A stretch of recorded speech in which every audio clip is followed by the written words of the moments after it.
Hallelujah. Han mamotada sarga pitri malam tayo pantok nung sindi paisyo ko thakachari. Nasi malam pitri puno muna pantok laba. Koi Christian jingide Jisu thaja bai koi puno kita mudi Christmas saina ngai na harama. Show kurmagi thabo pantok liba nabina bani. Mayam na show thagatuna show kurmana bagi kita mutala karba mayam puno pisau na bobi boisuno. Christmas ase kali di pantok liba no. Jisu Kristen na tayo pan na kali kita mutala pok liba no. Jisu Kristen na tayo pan pok liba se. Ay koi tayo mi puno kita mutala pati yai thabo ne. Ay koi na khandring ida. Koi na udring ida tawa dung ida di. Jisu Kristen se mi na tini chayni, mi na tini ngangai, mi na tini haini. Adu Jisu se karino kanano, amas mahang kari kita mutala tayo pan pok liba no. Amas mahang tayo pan kari kita mutala laki liba no. Hai di maram se koi na khano ko matam dadi. Mudogi mi ko batu dagi di. Ay koi na ईश्वर से जिसु Christ से कया की मत मुंशी जवा कया का मत हराव जवा माउ फंग मत अंदर अदुना ईश्वर से एको ना कना सु ईश्वर से उबंग दे रंगसी की टॉपिक से दाइना हाइजेनिक बा टॉपिक अदुदे God is with us and ईश्वर को लोने भी है से ईश्वर को लोने भी है सिदा तयो पाला सिदा ईश्वर को लोने भी है से ताबम तंदियां हाव मुतोई Aibu mata pun di shona ngak shela ka mata pun di loina ka lei habi sida hawa thok ta aibu kana gum mi mana mata pun du ngak shela ka salle kudong ti thok ta bosu tu da bosu kai mo posai ma pai ki ta bosu mo bosu ma ke pa da bosu mi mana ai ki ta loina sa mata da ai ma hin thoi garam de ai ma ke pa na mi ai ka loina sa mata da ai ki awa to khara du ko kani adumna ishona ai ko mata pun mata Aku ke awal tu Tuhan beri aku awal tu Tuhan beri hari Isona aku matam pun matam loina beli hari saya he is Emmanuel mas Emmanuel kau Emmanuel hari tu aku matam pun matam loina beli bah Isona hari aduna mi apa kita sudah terang mi mana mati bangun helper matam loina kerja tu matam dah mi tu awal aku cakap nah ayah kita sudah su matam pun matam Isona loina kerja lagi loina kerja cari hari sudah aku hawa bantu ini Haleluya Amen aduna loina bibi ishora do kana mahak se asiba ishona ke matam pun to loina to loina to chatkani hai ishor se himbagi marana mahak na eko loina bibi ni adu ahim ishor mahak de eko matam pun to eko na tayo pa se thado pri pawa tayo pa se sansar se khaina to chatki pawu de eko ni pinsi ishor matam pun to loina ga legani ani se ishor eko ba sakte aduna Matthew chapter Matthew pandu amagi pada kulung dai dasuna hai yengu laisabi asembi aduna milon duna masani pa ama pokani aduga mahaki maming Emmanuel kogani masigi arthade ekhoga labinaba ishor haibani amen jisu christ se nupa nupi yum palaga popam jisu nate jisu je luhong khungdong da oi haraga luhong bagi thorong ka pantho ka sa tha lang dana mi halam bapon to to lai kai ki khungi mari mata marum pa khangna jana ba khung to to khung ki baton na to hujik chana bi na koi baton to luhong yi je sumai to jisu je ko khim nate yum pala ko nte nupa nupi ga matai mara oi mugi yumban mari de thamaga matu ki i no nupa nupi du i no mara mara jisu je ko nate jisu je ok to ma nate jisu je ok to nupa nupi ne yum pala ka ko ma nate jisu je sargad ki direct lakne Amen. Jisu je sargat ki direct lakuni terang na lai. Aku tahu apa Ishor yang ini. Ini pun ada Ishor ini. Ishor itu masak unti. Terang tu masak unti Ishor se. Ishor yang kita lihat kami Ishor malah yang ini hai. Ishor se hai orang se Ishor se amat tani hai. Amat tani hai kene. Adu ki Ishor tu na. Tagung pithri se matau terang na siapa kibano. Matau terang na lagi kibano. Ishor se na how many beginning English ka beginning hai. Mas aho bani pithri da nimit letrngai thang letrngai manga letrngai sigi tagung pithri se kamphar se letrngai miu ba tagung bi ekoi se sem letrngai satngai kari gumba hamat pithri se da hai bu pok hamat letrngai da aho mabok da ahan su ba aho da maha ishor maha kata han lerami madu ki ishor maha kata han lerami ishor se asina tagung pa da maha na Mayhoron ko bala rin ako da pondok mayhoron ko bala rin pondok amada irgale aho wala ishona sarga hana shemi amasung अदुगी मतुंग दा माना कोरो अतिंगा असे semi अदु पृथ्वी से semi वारी खंदे रामदा तायुं पाने कोई हिंदी में से मागी सूर द चार का तो पैसा ताना भी ना कुन को नुआ या कना रबा हिंगना को मसा की मसुगी लागे हिंगना को तौना रबा इन नुआ है को पाना को खत कोई पुंसी हिंगगी पुंसी महिंग कता चलगा दे तुते लागे से नो की पाले से कता हिंगला का पुंसी कता पृथ्वी से कहां हो आई से तायुं मी आई से पृथ्वी दा आई से करम न पोदम मी बनो मी है जाति से पृथ्वी दा करमाना हौ खिनो हाई वारी दी काम मदन थी लेते इबन आई शाम तो थी मनते आई सुख याम खंग नते अइना खंग इसे करिनो ईश्वर जे खंग उदगी ओ ईश्वर जे खंग उदगी आई कोई जे तायु मी आई कोई जे स्माइल लाखि मी जे खंग आमेन हालेलुया अदुना अहो ईश्वर महान लेरमे ईश्वर जागम मदन उद्री ईश्वर जे कनागम खंगरी थासु थाजद्री अदो अहो द महान अहो ईश्वर है जे महान बिगिनिंग मकोक्ता अहो क्वाइ मकोक्ता महान अहो द महान लेरमे अदु माने सरग जे सेमे स्वर्ग है सेमी स्वर्ग से पृथ्वी लेपा मंग नते अतिया सिगी आगे मंग सिगी दंथन दा औजे एरोप्लेन पाइरिबा रॉकेट पाइरिबा अदगी तोन तोन औजे साइंटिस्ट की हे रबा नियो क्या ना को ब्रेन जे पुथोगा प्लैनेट क्या मंग पाइर किलोमीटर लिसिंग लाख क्या से पृथ्वी वांग दा पाइरगा चौबो प्लैनेट क्या संगुरबा थिजलरबा येमुलरबा असिगी प्लैनेट क्या लेबे से असिगी मथक थंबदा मी तायु मी ने योगम द जगह अम खले मधु स्वर्ग कवि मधु की स्वर्ग से इट इज कॉल्ड अशेम शहर होली सिटी कवि मसी अहो अशेम शहर से अशेम स्वर्ग से तागुम पृथ्वी मी कना कना फन साइंटिस्ट कोइसनो फन रॉकेट साम योगम मोसनो फन प्लैनेट बन पाशन न कोइसनो कना अमतन योगम ब्रेक हो पावा मसीगी अथोप से मसीगी अंगप सुपर नेचर पावर से अंगप शक्ति से ईश्वर खाग तोंगाना मागी ले थम युम थम नि अदुना ईश्वर लोइन अहमद स्वर्ग सेवी स्वर्गी मरो सेव लगे अदो पृथ्वी सेव मतंदा पृथ्वी से ईश्वर मागी सेव दो साग दो मागी पोकुन तनु पांच मान लोइन थम मतंदा जीव पांबा नो सांगा उपावपा मियो द संगदा दकालाइबा इसिं मियो द संगदा दकालाइबा खोनी एवरीथिंग साब लोइरे हर काना लास्ट इकोन कोन द मी इक्वेशन सेमे पृथ्वी द क्वाइ ईश्वर साब अरोइबा साब से मी इक्वेशन जेनेसिस चैप्टर 2 वर्स 7 दा फुंग मयोरन पदो अनि की पद तरे इबी इकोन कोना यू पोपोन से सेम साब लोइरे हर का मी हान मी कोन सेम से करिनो हाय तारगति ताइबो मियो में कोई हान सेंदो किताब दी मियो कोई सा न था बले कोई दरकार को कराई दी फंगनी अदुना ईश्वर लो ईश्वर जे ओमनिसेंस लो अनि ज्ञान खंगी अदुना ईश्वर खंगी मरमना मियो कोई से हान सेंदो बिदा इस मियो कोई दरकार को कोन जे सेंदो को साब लो रे हाकंदा मियो कोई से सेंदे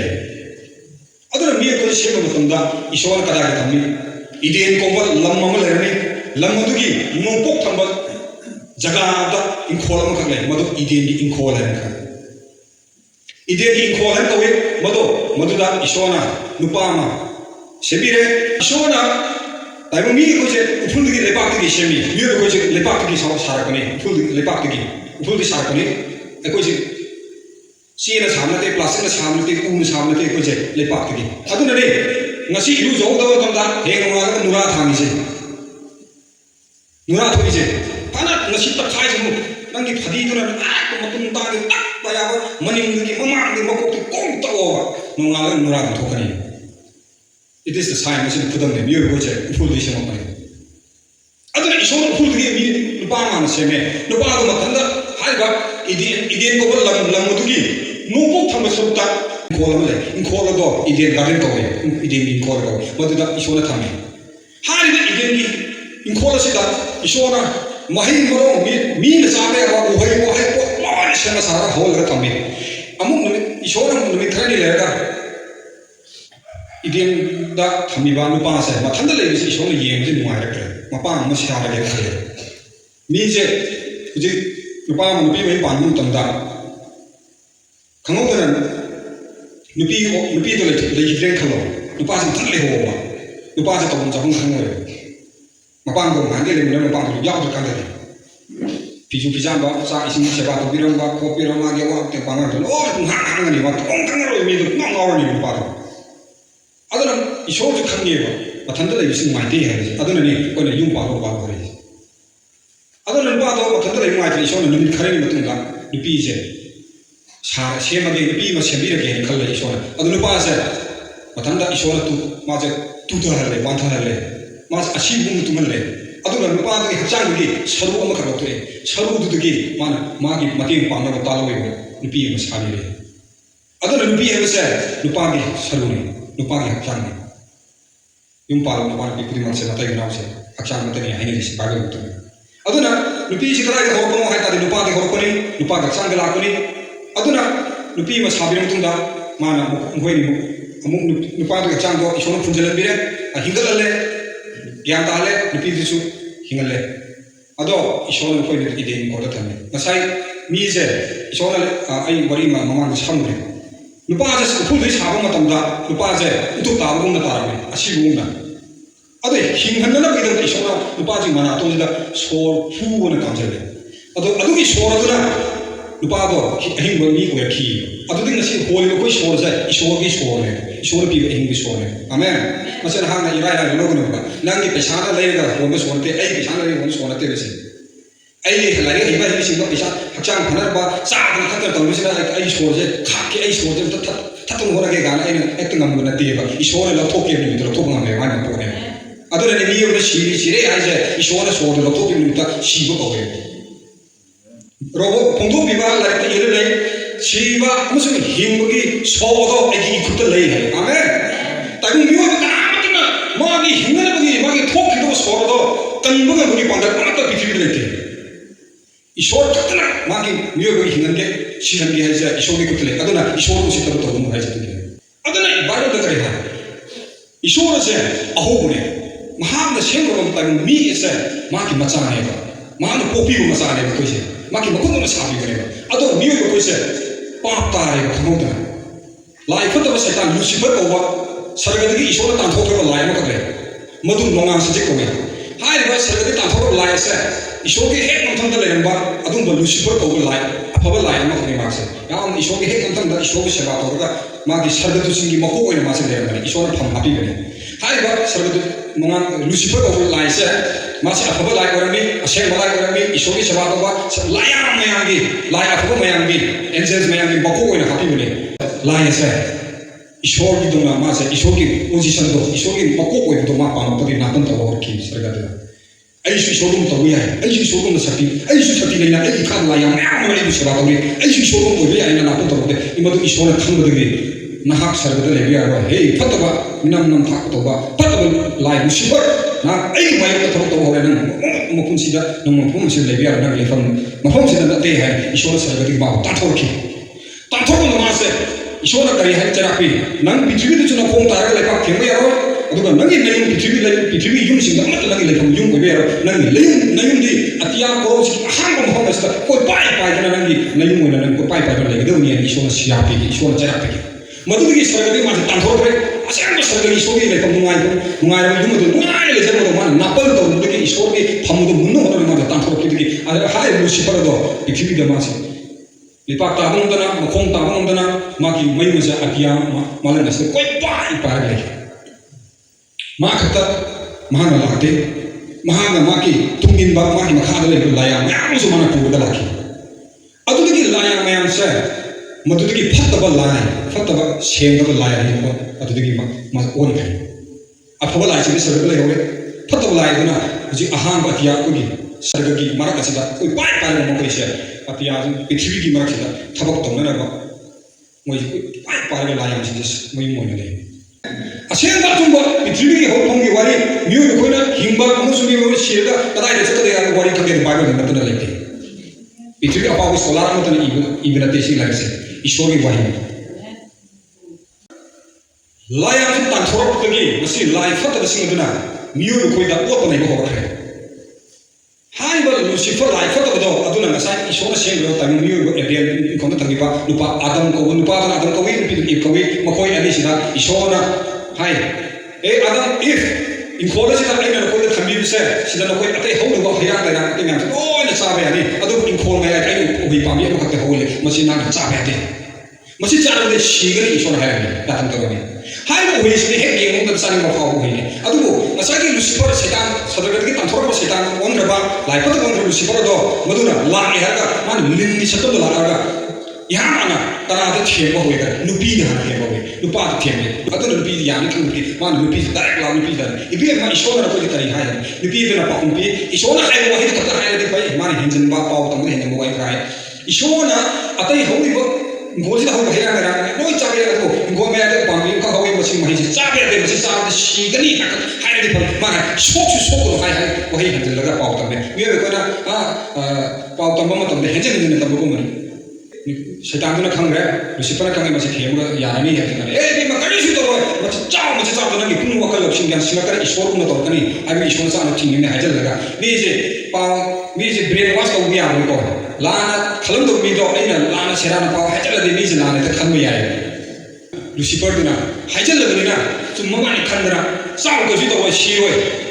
ishwar ko na to ni khan gi sa no ha ni ishwar thi ni ha jal lu da ishwar ko na to mi ha do wa hi ni 그래 오 그지 소금 또 뭔가 들어버려 소금 심 들어버려 칼도다 사기 세상이나 하질 모르다 좀 많이 가라 하이도 히고가 싸로 버려 아두들이 빠 하이도 금요일 상이다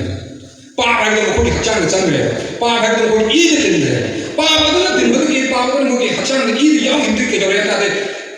빠 받으나 사기 소나 또 그놈 싸로 하이도 야탕도 인데 두가래 아두 두가래 버리는 거래 빠 받으나 나시기 tabak papi mahi tabak nama fontok ba hore adadi pa aduna kada minam bangan ba hore sinthi bangan ba hore mi khanaling ba hore mi khana ba hore mi ha ba hore mi maran puran ba hore mi maran mat ba hore oi da pa bangan ba hore sinthi ba hore karam ba hore kanja ba hore yengthi na ba hore tuka chana ba hore ha ba suna ba kala pa khaman ba ya ma pa ki tabak sing se mi pura ma ta hore mi kopi bangan ma tre nungsi bangan ma tre ngapi bangan ma tre pa ki tabak se mi yo ko da nasi pantok pura le hai besi kata dia berpula jadi masa sarung uhi itu masih apa amusung pada kangen uhi ini sarung di sini yang uhi itu isone hai ilang nanti miu berkau cuma si baca dia yang uhi adu gini macam tu lagi kalau miu berkau cuma si hai masih kau sangsar thado macam ini adu na makoi nak pokok macam ini makoi jumpa makoi kamu deh makoi macam ini malu deh kamu dah कोई वकल लक्ष्मी लाखरे और कोई से पीछे ते को कोई से कई बार जो काम ईश्वर मान लो को रे अदे कोई से यूं पाने थको तो रे मसा को रे मकोई ई द पापी महू तो चेन रबना पाप यावा ई न को मसा दी पाप चेन से द यूं पाने नी से धारा ला संदो का पाप याव को रे अदना पाप दो याव रबना ना ताकि मी पुन मसे पृथ्वी धारा ला पुन से पाप ओ याव पाप से मी सिंह पान की लो रे लारे हेरसु इना Kundar power mi hai ko jati pun se pa loi chele Romans chapter 3 verse 23 hai romi pun mi padu kun hai pun na pa chele all have sinned pun na pa chele ishore mi tuma na so thare adan nam shi chana se hala na ma pa chele ba chana ha ka ke pusi si yawe mi pun na pa chele ba pun na hai se mi khatrate jeeva pan ba sana upal le pun na pithvi le ba everything khoni people से पाप चल दिया हुए other ने साग shop धरेगा कई सजी खा सारेगा गुंभीर ने सा खा सारेगा गुंभीर ने सजी सिंह तक गुंभीर मया लाग सजी सारेगा छा मजन खत्म धरेगा लिंगा हो खा सारेगा तो उन मया मसिन से पूर्ण नब खाइ दुदा तंग मी खत्म नते सागा जी पाप पूर्ण गावने अदर मही मरों पाप कंजलिगा ओही थारजो पामी थारजो मही पालेगा पानी का कंगी का सी का तो से पाप न नहीं लेहाव लेगा लेकिन चक्कर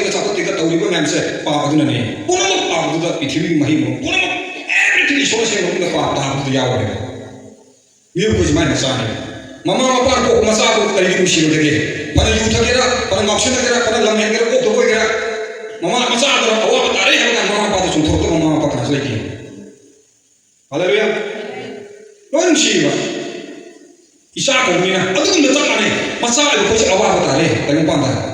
तब पादा मचा कोई से अवा बतारे करीना पाम रंग होगा कोई थवाई से अरे मान ही दौरे ईश्वर ने साइ सर्ग से में सर्ग सुंदरो शिशु नोरक सेम सुधि याव ने ईश्वर से मतंदा नोरक है जे कराय नो हम अतिया रते मथक रते नोरक से ले पृथ्वी ले पाप ले नु मन ने नोरक है से नोरक ताबा है से थादा गने काकक रते नोरक काकक है रते नोरक ताबा है नोरक से पृथ्वी की लेवन मनुंगा मनुंगा ले ले Noro Abu Nai Pomate. Awa, my Yana Sakura, my son, Kang the Pomane. Mother Pomada.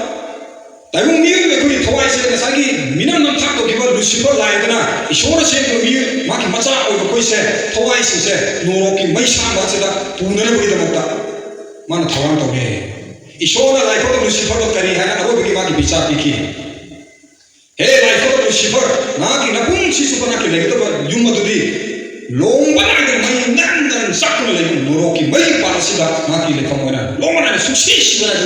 Hingalada from the knee, and Ishona, more than just meant why beside Piki.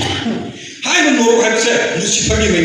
Lucifer, Maki Mana, Lai Fataba, Mayam, Layam, singing from Yuma. Other than Hana, Ishon Magna Shanki, Masasa, Awa, Halaki, and Mana, Ishona San, who did not tackle the Pizza, that a miracle part of Maki from Yuma, Mu, twice, a poor Sally. Nothing new, missing, lack, no mother, if you see me, lack, she I couldn't come to be one. If you are going to be lack, she will. Other means if you me, lack, on the city, lack, so poison. She didn't twice, Ishore Kandana, Papa, she Yadana, Ishore Kandana, twice goes she redundantly, life of Moroki, Maypa, Makoriba, Moroki Makoriba, Lucifer, twice, Purumi, twice, Martin from May Marchida, no legal, Tamana with a mark to Sale. Other than Norok Hamsida, Taru Mu said, May no Sako, Nakan San, May Rum Sako, which is Gataro to hang them, nothing. May part of the Norok the Tari will be twice, Sushi, and I don't hang like dreaming. Tayawan comes in a maker to that. Sushi, then go, Sushi, no one like that. May say, Mupa has a moon like the Mupa is a moon layer of Mahamakan and Morocco. I was. Maduki, Mafamata, Tara, later on you with Hawaii. I don't like the soup to see the man of our Maiki, Mashata, Hangar, like day. Maduki, Kandun, none of the people is shown around the way. Maduki, Mashata, the dark of me, or to see away. Amuhanama, I saw the Rumpanda, Hinga, Sarnay, Tominga, Mumai, I the Pam the Tornada, I show them come out there. I walk over to the Pamotre, then he said again, I will go to the Sana Pamotre, and come to the Ivan, and you had him at the Matamado. Matamado took Salary. Now I'm not the woman that Hingi, I have like the woman Hingi, the Kalo of Ivy, Pantum Labido, and music Nami, Matamasi. Hawaii Jang kind of do Matamado, to give him Naki, Kanduri Matam, Napo Matam, Napo Kandibi Matamado, later. Other Ishona Sheba. New question, Masani, Ishori Masani, like what Satan says, I got talking man, I go, our peanut, maybe part Morocco, maybe the market, when the later with the Hawaii answer, 100 man, that's what you put to the city. Masiki can be another with the Messiah, Jesus Christ has a view, Nangi, Napa, Kopigani, Nangi, what the see, Morocco, my son, the one she's a beginning, should say she's in a 1 pound of the convener of Jesus. I know Oxendopa said, as you how will it? I cannot be with that. I didn't know is it mean home warrior. Nana Jisu Tazam than Namin Hongolake. Nana Jisu Tazam than Ahana Jisu Tazam than Azaki Hongolake. Azaki Hongolake, I may take when I evening. Amen. I may take Zaki when I evening. I may take when I open it. I want to eat. I want to talk about. I want to monkey was it no hide. I don't like Party Pussy, I didn't party Pussy, much of Pap. Like what was said, Lucifer, and one body, Saragata, Panoiba, to see a man, Manhabo, was the end of the Lotoki, was I didn't know from what's in Canvas. Hallelujah. Maramatan, no one again. Man of the Hypo, like what was said, and who say to Loki, my son of the one, and later than the Hendra, Maduki, Lotopo, Mahanga, and none of the Pangavas. I Jisu Tazamutanda, Sadi, Wonder of Lake, I Jati Hoga of Lake, Jisu Tazamutanda, I mean Hoga of Lake, I culture Manga of Lake, Jisu Tazamutanda, Home Young Lake, Third Homa, Apapa culture Nai. You Tapuki culture, Naki, Puran Jiki culture Taboke, me Kanabagi, me Hanabagi, me Kopi Mandabagi, me Mushimu Mandabagi culture Taboke, Puran Jiki culture Taboke. Lam head to head की culture खाओ है जिशु थाजब मतमदा नंगोंदो होंगतदबा पुंसिसे असिसिंसे आमेन जिशु थाजब मतमदा no होंगतदबा पुंसिदे मी नुसिबा ngakani nang mi ko kopi ngakani mi maran kopi ngakani mi nusiba ngakani mi moda mateng pangmo phawkani nang जिशु थाजब मतमदा ai han जिशु थाजब मतमदा एगोंदो phang kana base ai ishori masa ko phangani ai murok chalaroi nang murok chalaroi awa ba punsidi kalaga sargi ngai ba lomana ba punsidi to hingani hallelujah aduna sai ishora se ram biyo ko ise sekana punsidi lomana dana wahal laga lehna na khudar ko tuki tanba yana ko tuki tanda ishor na sai aho ko le ishor ma samakuna ai na shini ba ai ko na shini ba mi ai isa ta mi asa oh lai pa ko lucifer na hana loi na go ko do ko nangi na tuki la loi na ta ko mi ai isa sing se thawai sing se wa na nang khanga ga la do ko nang na wa do ko hana ishor na sargadi ure urta ma ta kappe ishor na ai chat ba ya be ta pa na ai ta pa na chat ba ya re hai ma na wa re ngor ga ma ki thawai ko ta pa la ki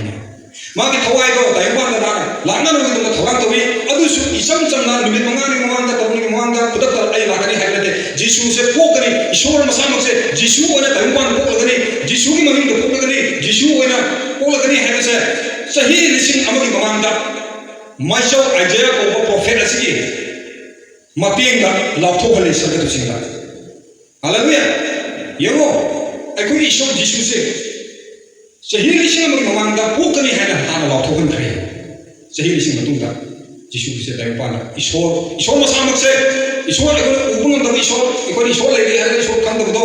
सही ले है उदब ईश्वर दो ईश्वर ओने मा उरना बा मा को खंगना बा माना ताइगुम मी की सतम ना ताइगुम मी ओने पोखरे मा जिसु ओने पोले जिसु दो ईश्वर मसामक ने आमेन जिसु दो अहो दो साइड की सरगा पृथ्वी ताइगुम मी से ईश्वर मसामक तो अदु जिसु ने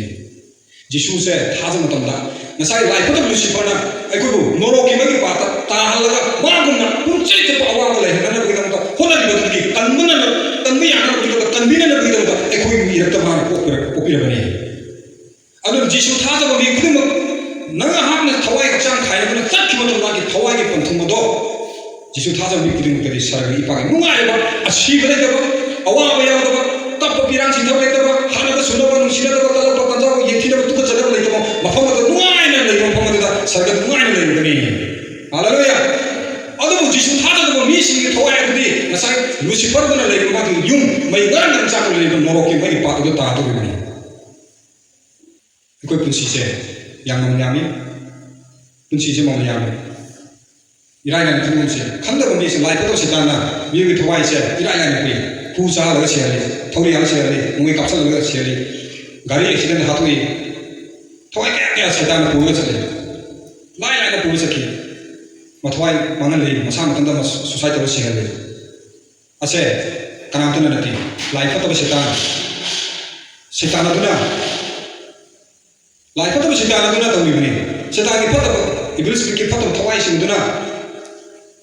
मुई वखल चंचलगा हिंगिंग हंदबा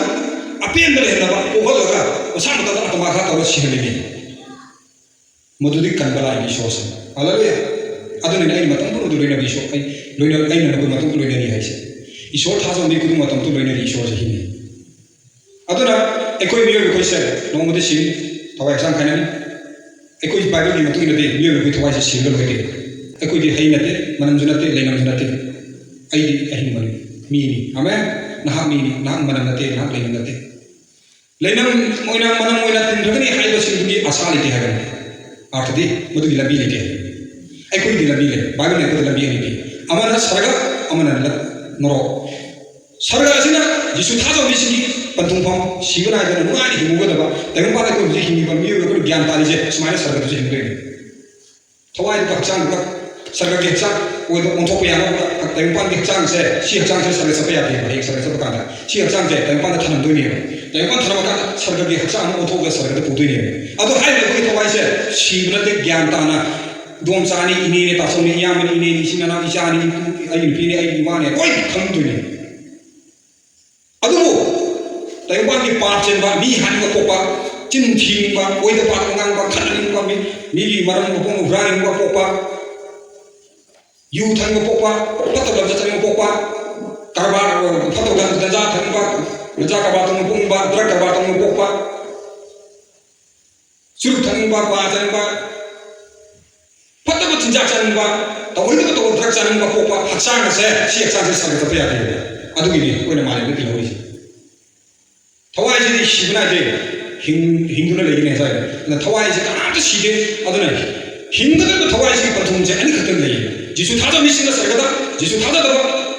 सिंगी थवाई की पथुमना लुसिफर के लेफाम युम और मई पानो ता मई नरन सा मई सामा थांग दे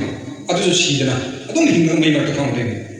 असिगी वाली से कोन मिसिंग दा चलगा छान छंदो को से आई पिसा थंग लते आई मिसा थंग लते नंगी मिसा थंग लते ईश्वर की मुंगाय ले पात तो ले से हबी वाही के संदो परे आमेन हालावे कोई मान चल के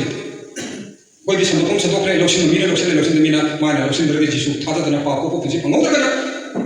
मई मरते को कुछ ब्लेड होता है तना मई मरते ले मन दे से होजी मई किदम पोको दना कोई बर्न मोन तई खाम दे हिदा के खाम दे ने बा सिंग लुप ने खाम दे तरगा छाबो तुम मुसाकन छाबो सारे से है काले किदम छाजने सारे खाम दे उते फेन थाबो एसी थाबो अदु नोरोक दे करा एसी नोरोक करा दे फेन तना न बिदुरिबा लोरे पाइते अदुना साइबेरिया के साइंटिस्ट ना किलोमीटर लिसिंग तराउंड दे तोदम तोदम फंगी थोंगे खोंजेल दो अदुमा मी थवाई कयाना मई मसा में तपग लाव ले अदु की नो के खोंजेल दे कोई थेंगी बिस फंगी और तबी नो एविडेंस ले तो पोता आईडी पोट ले तो बमत दा तना कुम वारी की दे कई मो पोट में लेता दे पोट की मरन हाई आमेन मी ए ले ब्रिनो मी की मरन के वारी शादी पैसा जे ले अंदर बा पैसा जे पुथुना पैसा न पोट ले बेरा अदु चक माने मियो भी थवाई से मोंग ने चत तोरने अदु थवाई की चत के पंथुम से नहार खामी मतम द होजि हिनि मतम सिदनी हाइबसे बागना के हाय अदु ने से को क्रिसमस पंथुई से समजम पंथु नते जिसु क्रिस्ट ना तेम पान लाइब से पाप चेलबा पापी कया लुखराबी वगैरह मई पांगो वगैरह पापी वगैरह लारी वगैरह लारी ना कुन वगैरह ओनी मबी होइसु मी हाइब जाति पुनु से ए ईशाने आई ईशा से अवा बतारे तेम पान अवा बतारे अदुना मोय जे नो के ओने से के मई मरत आन लेन दोरे यार के कल होगे कन्ने कनगे है बिदम तमाना ईशा से ए बरत के लापने तन्बी को मपू है से दुनी ने जीसु से तन्बी मपू ने ताय के तन्बा पाप की पुसिदुगी नोकी पुसिदुगी कनबे यान बिदम लापने पाप ने को सी फातु न लेसिन पाप ने मोई सानि बा पाप ने बोम सारि बा मिसाल न्यूक्लियर बोम सारा को खाय फातु न रे पाप तो रे निसी बोन रे ना पि मन रे थुगाय रे काय मोई थादु के तोने जे पाप ने पाप को पुसी को ओरता दे मी मई थानि मोय मी की मपो मन रानी मोय मी मोन लम खुनी मोय मी मोन तुक चौ फाव मोय मी मुसी को कोर कनी कॉपी मोन कनी ना पि मोन कनी हालेलुया आमेन अदो जीसु दे अदुना कोई से हैरांगना लेरांगना तेल मांगी तो पुसी लते कोई अहिंग मी आमेन अहिंग मी को कोई से नाना हुजी हिनि जन सरगगी मुंगायबा पुसी फंगे त जीसु थाजरगा पापुंग से फंगगा ईश्वर सिंह लतना तो पलमी तलिते पैसाना लुपाना सनाना लुपाना लंथुना मी को कॉपी नगी पामे तलिते मी मोद पदन दान तो मोइसनु मी मोद पदन पिजर तो मोइसनु पैसा पासन में मई साबो मम्मी ओइसनु लेकाय कुनाय सेको मम्मी ओइसनु मांग पा हे कॉपी फोके सगे सुजा सलो अदुना मी कोई थवाई से मम यामी ईश्वर की मुख थवाई ने ईश्वर की मुख तले हिंगनगे सिहंगे मुख तले ईश्वर की मुख तले कोई थवाई से कोई से नातो तो नहीं करने कैसे लेते होरेन थोकड़ा होरेन अहिंग कई दोनी पुर कई दोनी कोई खंग पुनसे हमें ना के राइट टाइम बचाव तुम से ना होजिक हिंगई मतम सिदा ऐ पुनसी से ईश्वर की तुम कथोगा ईश्वर की लोशन लगा ईश्वर थाज पुनसी मार कोई पुनम जीसु थाज लगा ईश्वर की पाक से के है पुनसी को तो वाह अदु बारे बारे को हिंगई लहो पुनसी उजी मतम से नसी से अदना सुना बागला है हे पा इना कुंदु पा ना नसी हिंग सीबुदे नंगी लन थुंदो kana bi bi ma na ku yang kun pa bo le ba le ya le jisu na e ina ku pa na nasi hiंग सीबुदे na na ne ta bindri ba sai bundra sang na thu sang na na he hin ko ki thu do no no hola ga wa na kala ga chin thi ga min nam tha to ga tu pa to ga na thu sa pu to ga ta le tung se le lan thna na si le na kai thon de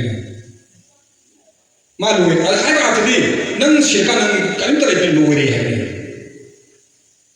पूर्ण को तो बात याद है फिर तरफ शांबा पूर्ण को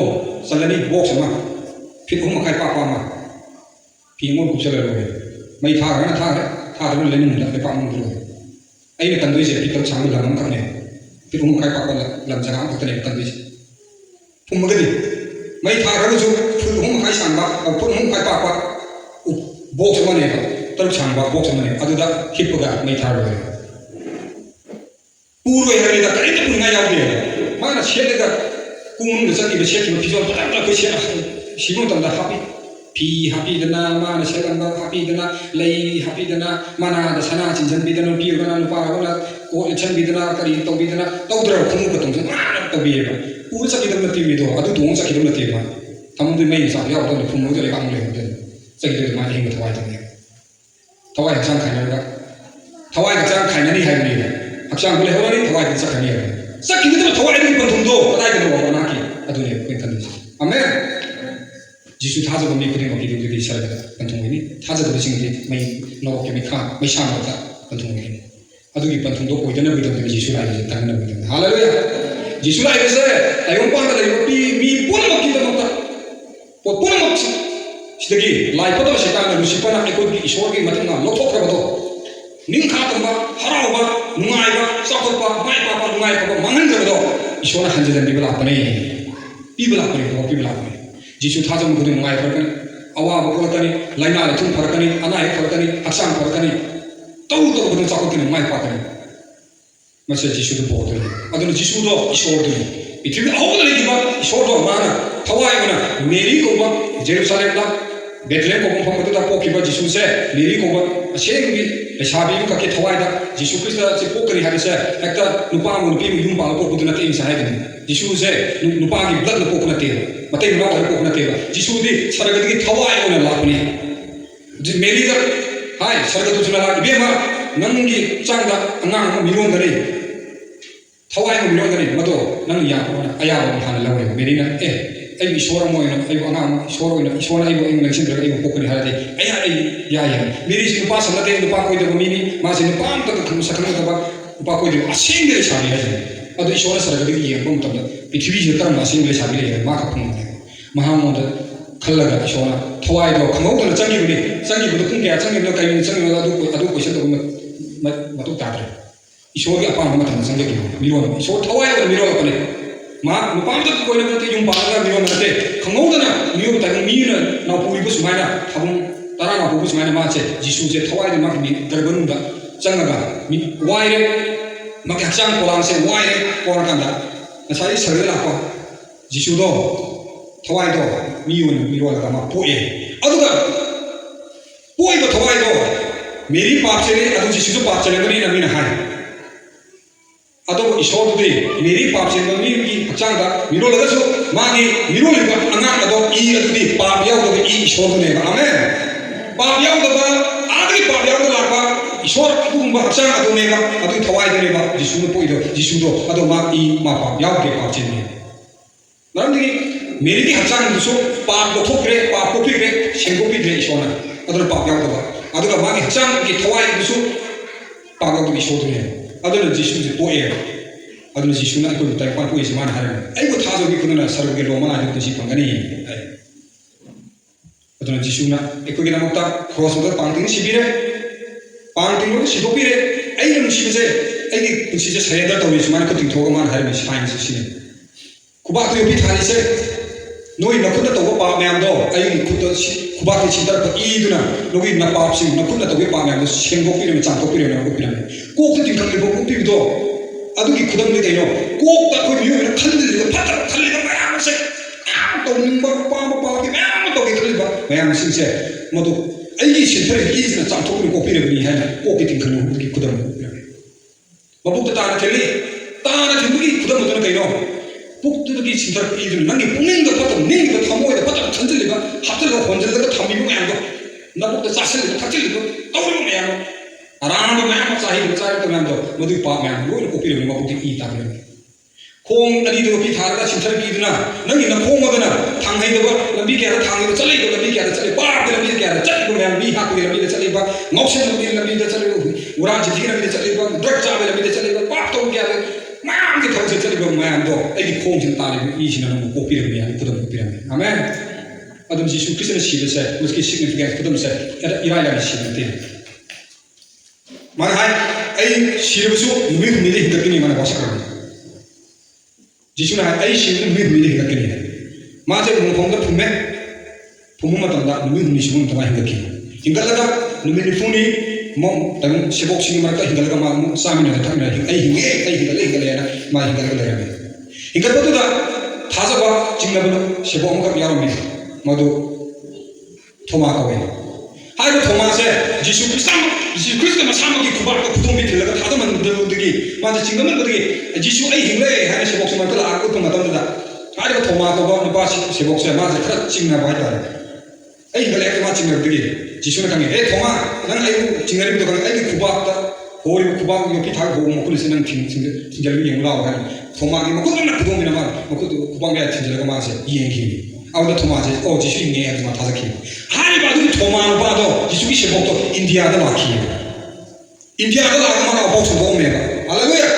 मान चेन्नई दा मद्रास हुजी चेन्नई हा खाना थाई दा मद्रास है मैं खंग को मद्रास है मैं तादी को मद्रास है लंदो साउथ इंडिया की अदुई दा मान से लागा इंडिया दा जीशु तो साम दा कुबा में कुदो मिने थिला थाजा की बा डायरेक्ट पुट लेबा डायरेक्ट मसामंग हथिंग ना वो पास सेबोक तो जीशु हिंगे है खंगा डायरेक्ट मसामंग विटनेस हो साखी हो पा तो इंडिया दा चेन्नई है हां की मद्रास है कम तो लागा माजे साउथ इंडिया दा तमिल मचा क्या माजे मी लिसिंग पास हो में अद मी क्या पुंग होगे मी क्या तमिल मचा मैं शोध लाखे जीशु की अच्छा हथिंग थेंगरो हिंगले उरुबा मैं पादना पास तो कम तो तमिल मचा लिसिंग शोध जीशु थादा पुंग होगा शोला को होके अदुदा नते जीशु हिंगल मतुंग दा माजे नुमुनि फुंनि सेबोक सिंग नो सांग थंग नुमुनि फुंग माथुनि सर फुंग माथुनि सुंता माजे सरगत अनि गरना मी चमा हेंगरी ममांगा माजे पुखरद सरगत काही करिगिदम काइबनो इशोदे तमि पाना मतन खरा मी कुइ पा कॉपी न ला पिरम बने मागे थबक लोगे पा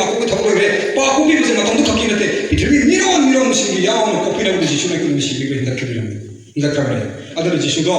इशोदो मा सरगत लेगे जी अदुना एक मान है मागे थवाई थारे मान थवाई से मन कोई तगो लगे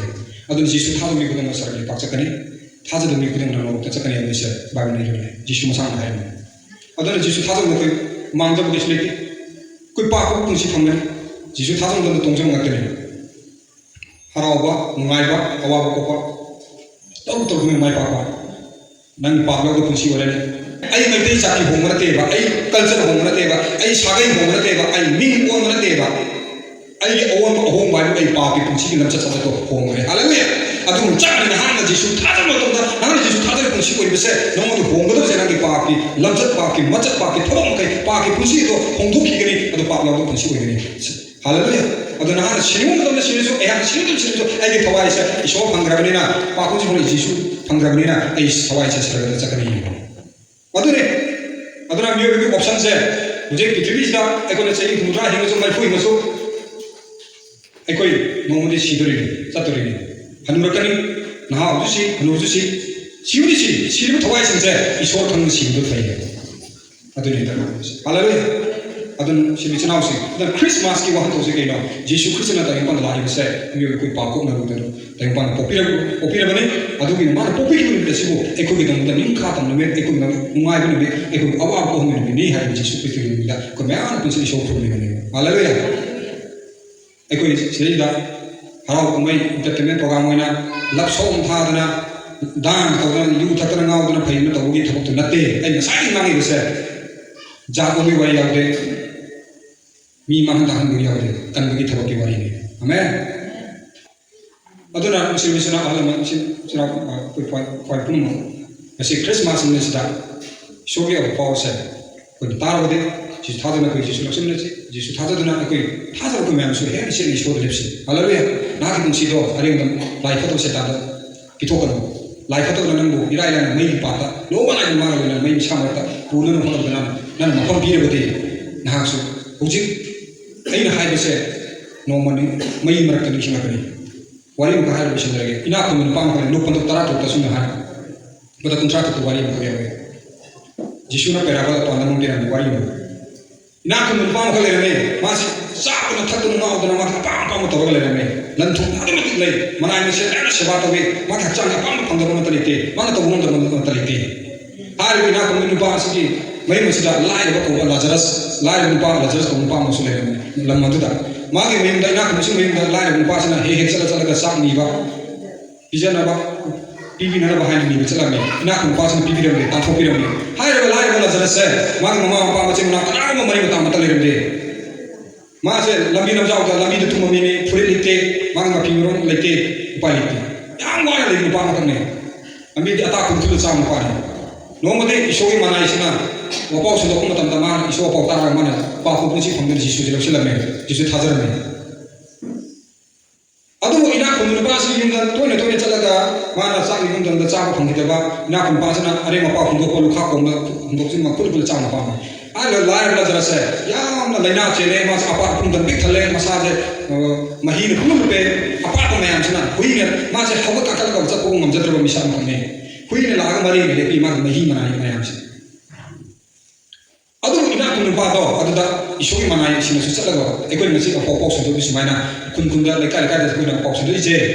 एकोइ मी मसी हिता दा बिना तेबा सरगा दा मी मसी यामरे नोइ जु खरा याबी हो हाइगी सत नदेबा नंगी थवाइ दो नोरो दा मई पात ता गा दो मई रे दे दो कन मो यानो के पॉक दो सदो बचत ने कोन चली जे पैसा पिन गई एकोइ गो मेरे पैसा पिन नते इशागी रना पैसा पुथो का मतम मान गई गाली थाव तिंग म गई चली जे मीरुगी थवाई नुशिबुगी द मंत मई मरक ले करा नोरक तादन मत तनबे आनंद जिसु थाजो वाय कोई पॉक्स न चली ने आमेन अदु माइना तो ना इशोगी मनाई माइचो मयामना इना कम्युनि पाद गी युंद सु लागा पॉक्स तो लामे मान तादे मान मोवालो बिदे तांथोक मे अदु नसाई लाइ बला जरस नुपा तो बिखारे गी जिसु थाज खीब लाइ बला जरस मतन खरे रे मा शीब मतमदा माना ताइमान ममे सिमिशन रे ताइमान ममे सिमिन पासे मगी थवाई मम पाथोक मतमदा करा गिले ने याम नुनाय अरन नरात थनबा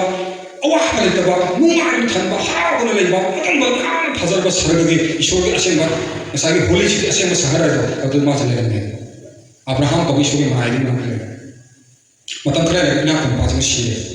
शिवका मा ताइमान ममे सिमरे मैं पाथोक मतमदा मैं याम मरन जाकने लेबा मैं ज्वा का अदु नुरो की मैं पाथो तारनी मासे अगर मासे मैं शाम को लाव खोम मैं तो मासे तप लाव राव थरो में अदु मानसुन नोरोतगी ये थरो मतम सरगदा आ तम पांदा ऑटोमेटिक वाग मान जो ताथोकी बा सांगी बन पा लाजरस सरगदा मान ले दो मान को में अदु मान हरे में नोरोतगी ये थरका इपा अब्राहम मान को में इपा अब्राहम नंगी ननकले लाजरस तो मागी खुदों में पविशन ट्रो मतुसु आई खरावता हनी आई साब खौरांग खाम नंद्रे मन रिक्वेस्ट तौर हायरन लज अब्राहम ने करे हाय ना कंपन हे रिपा नाना तरुपा दा हिमी मत नाना तरी तो किया मिसिओ नाना जागी थकी नंगी अपा मके तो की नंगी नाना की शोरी मना गया ना लाखनो बॉक्स तो की नंग मरु या की इन की दे नंग अपा मके तो की नंग हो कुछ मिसिओ मार तम दा हौजी की नंग मतम लोरे है इना कंपा तो मपुन होंगे ने ओय अब्राहम आई की चिना मंगला ले ते पादा मकोइसु आई गुम सुमाई वा से नंगदवे आई गुम तो तैमान हिंगुना थाबियु आई मकोइ चलगा हाइवे हरि तमदा अब्राहम नारे मकोइ मंग नचना मंगा गिन नन मवा गदु एगुम पाद इशु वा पॉक्स लो माया मले मकोइ चलगा मकोइ से तो करे मकोइ से लोको मतमदा मकोइ लौद्रबदी मकोइसु नन अवा मैसा नन सुमाई नंगने अदु मकोइ सदोपा अवा दो मकोइ थादरो से मकोइसु लजरा तो नुमाय लेगिने हाइवे अदु इना कन पादो मागी मतम थोजाले रे मा कंबी मतम लेत्रे मा पुन हो मतम लेत्रे मा उपाय ले मैसा मतम खाना में अदुना नरो है से अवा मैसा पने मसिदा कन्नन की उपाय शिमुतुंग दा तांग दा तो ले उपाय की अदुना इको मियो भी थवाई से हिंगन बगी कन्नन की चांस लगे तो होजी हिंग मतम जिकते हमें अदुना मसिदा ईश्वर था तो मिशन हो ताराते नाना ना की पुंसीदा एकोई पुंसीदा सरग चपाई से सोइदबने अदु जिसुना ताइपा लाको से अदुम मोरो के अवा पुंसीदा कनबिगे है लाकनी सिनै न मायम दा थोगचन बनि तार बको म्याग न तो सोन पाना प्रोफेशन आमेन